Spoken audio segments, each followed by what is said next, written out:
Hello दोस्तों, नमस्कार। आज हम हिंदी ग्रामर का वाक्य के बारे में पढ़ेंगे।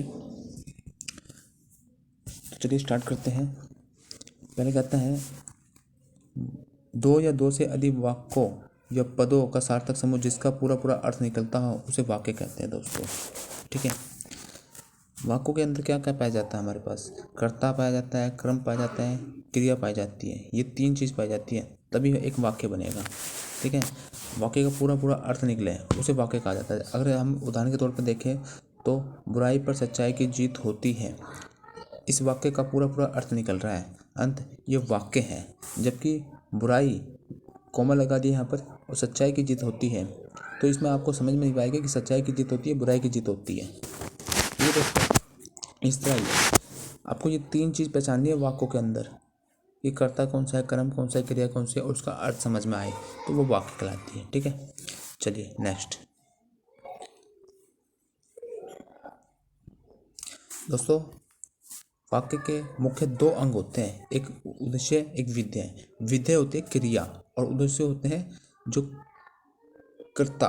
उद्देश्य कर्ता कहलाई जाती है और विधेय होती है क्रिया, जो काम होने का हमें पता चले कि क्या चीज़ हो रही है। ठीक है। तो आइए पढ़ते हैं। उद्देश्य वाक्य में जिसके बारे में कुछ कहा गया ये उद्देश्य कहलाता है। और उद्देश्य में क्या क्या पाया जाता है? आपके पास कर्ता पाया जाता है, कर्ता का विस्तार पाया जाता है। ठीक है। ऐसे ही विधेय है, वाक्य में उद्देश्य के विषय में जो कुछ कहा जाए उसे विधेय कहते हैं। ठीक है। विधेय विधेय में क्रिया या क्रिया का विस्तार और क्रिया का जो रूप होता है वो पाया जाता है। चलिए उदाहरण के तौर पर समझे तो,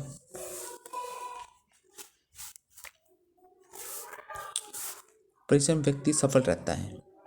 अब ये जो सफल रहता है ना, हाँ, ये इसके परिश्रम व्यक्ति है, जो मेहनती व्यक्ति है वो सफल रहता है। तो इसका विधेय कैसा रहा? क्रिया है, ये विधेय रहता है। और कर्ता का विस्तार क्या है? इस व्यक्ति का विस्तार बताया जा रहा है कि वो मेहनती व्यक्ति है, इसलिए वो विस्तार है। और मुख्य उद्देश्य यही होगा हमारे पास, व्यक्ति। तो इस तरह का समझा सकते हैं कि भाई क्रिया ये है, कर्ता ये है। ठीक है। तो ये वाक्य है पूरा का पूरा। परिश्रम व्यक्ति सफल रहता है, तो इसका अर्थ भी समझ में आता है कि भाई एक महान आदमी, जो मेहनती आदमी है, वो सफल रहता है। अगर आप मेहनत करोगे पढ़ाई में तो आप सफल होंगे ही होंगे, ये तो है नहीं कि। तो इसका अर्थ तो निकलता है हमारे पास, तो इसलिए इसमें एक वाक्य के रूप में बदल जाता है। ठीक है दोस्तों, जिसे टेंस कहते हैं। चलिए दूसरा उदाहरण देखते हैं। अभय इलाहाबाद में रहता है। तो अभय क्या है? एक उद्देश्य, विधेय क्या है? इलाहाबाद। तो इसमें एक वो करता है, एक क्रिया है। ठीक है। तो ये हमारे पास क्या हो गया? ये एक वो हो गया, वाक्य बन गया पूरा का पूरा। चलिए आगे। आपको दोस्त ऐसे ही पहचानना पड़ेगा ये। अगर आप थोड़ा सा और देखें, ध्यान दे दो, देखिए ये क्या कहता है। पहले वाक्य में व्यक्ति उद्देश्य करता है।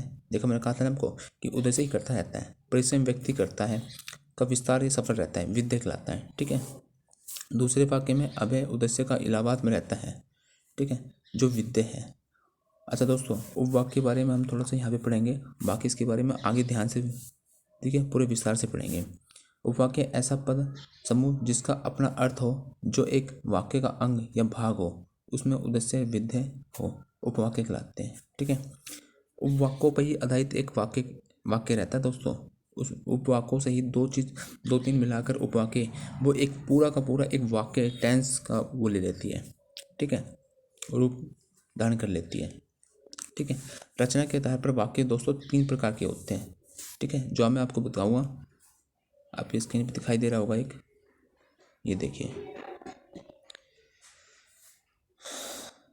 ये हमारे पास वाक्य के भेद दो तरह के होते हैं। एक रचना के आधार पर होता है, एक अर्थ के आधार पर होता है। ठीक है। अर्थ के आधार पर हम अगली वीडियो में पढ़ेंगे। इस बार हम रचना के आधार पर जो तीन होते हैं इसके बारे में पढ़ेंगे। साधारण या सरल वाक्य, संयुक्त वाक्य और मिश्रण वाक्य। ठीक है। चलिए,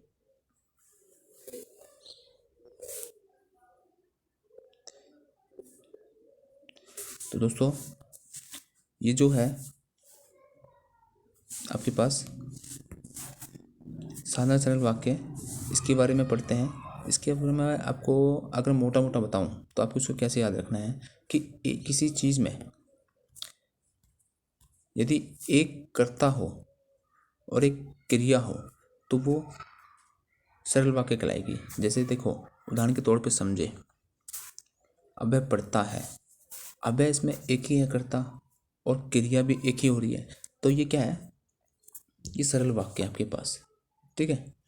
दूसरा उदाहरण देख ले, सुनील खेलता है। तो इसमें सुनील क्या है, करता है, खेलना क्या है, क्रिया है। तो एक ही चीज़ हो रही है ना, सुनील लड़का भी एक ही है, खेला भी एक ही जा रहा है। तो एक वही है कि उद्देश्य भी एक है, विधेय भी एक है, मुख्य जो क्रिया है खेलना। तो यहाँ हमारा क्या हो गया, सरल वाक्य हो गया। अब मिश्रित वाक्य के बारे में पढ़ते हैं। दोस्तों ऐसे ही पकड़ना है आपके पास, ऐसे बहुत चीज़ आएंगी। अगर मैं ज़्यादा विस्तार से बताऊँगा ना तो आप सारी चीज़ भूल जाओगे। तो थोड़ी थोड़ी बातें याद रखोगे, अपने आप पकड़ में आ जाएगी।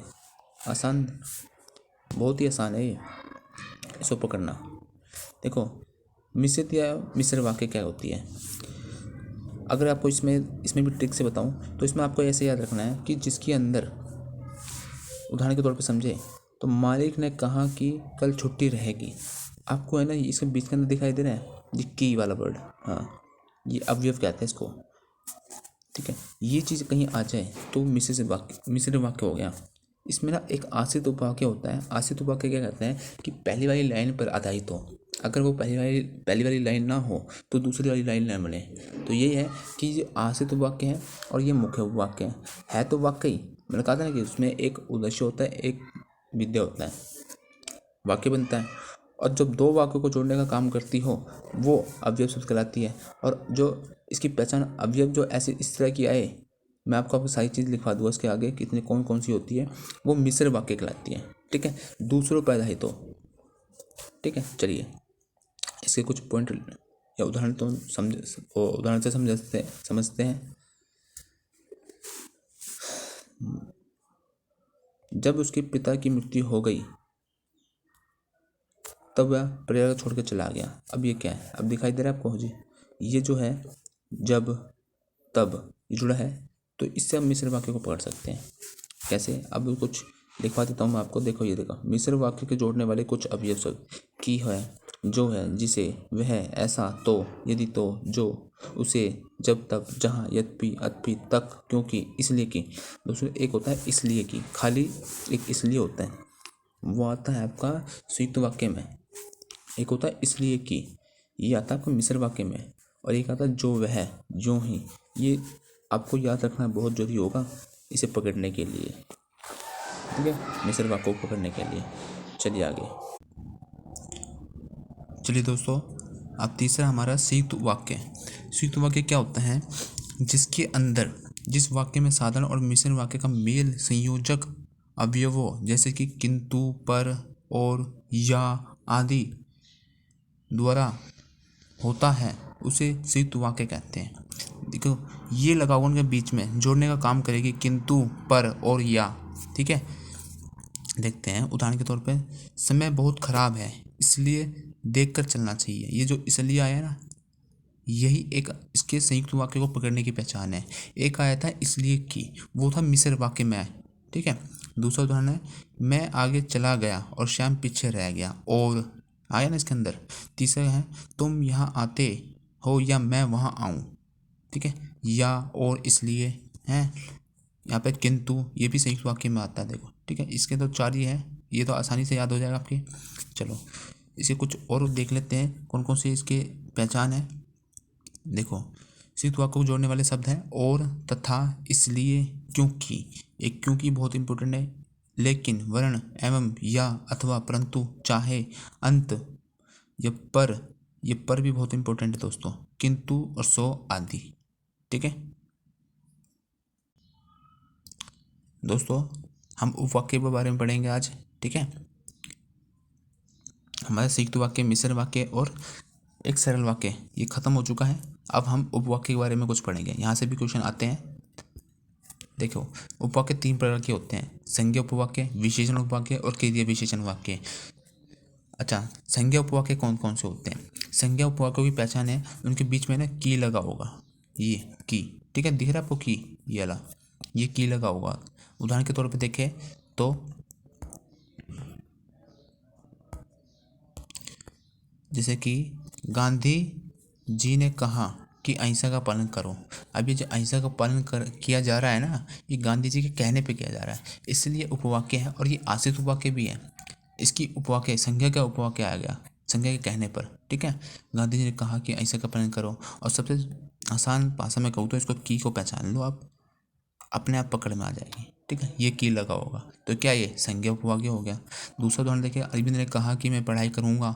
अब वो उसे कहने पे पढ़ाई करेगा, वो पहले कहेगा, पहले उसने कहा ना आपने कि मैं पढ़ाई करूँगा, तो की आ गया इसके अंदर। अरविंद ने कहा कि मैं पढ़ाई करूँगा, तो यही है, इसकी की पहचान है, सबसे आसान तरीका है, तो ये समझे। तो अब विशेषण उपवाक्य पढ़ते हैं।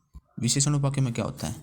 विशेषण उपवाक्य में इसकी पहचान बताता हूँ आपको दोस्तों। इसमें जो लगा होगा, जैसा लगा होगा, जितना, जिसका, जिसकी, जिनको, जिसके आदि शब्द लगे रहते हैं, ठीक है। उदाहरण देखें तो, जो व्यक्ति बुद्धिमान होता है दुनिया उसका सम्मान करती है, ठीक है दोस्तों।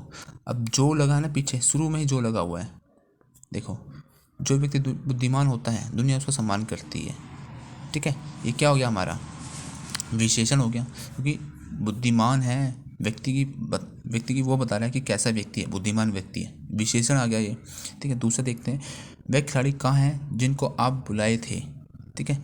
ये एक विशेषता होगी इसकी, क्या है ये क्रिया विशेषण हो गया ये, ठीक है। जैसे वो खिलाड़ी कहाँ हैं जिनको आप बुलाए थे, विशेषण वाक्य हो गया। चलिए नेक्स्ट, क्रिया विशेषण क्या होता है दोस्तों।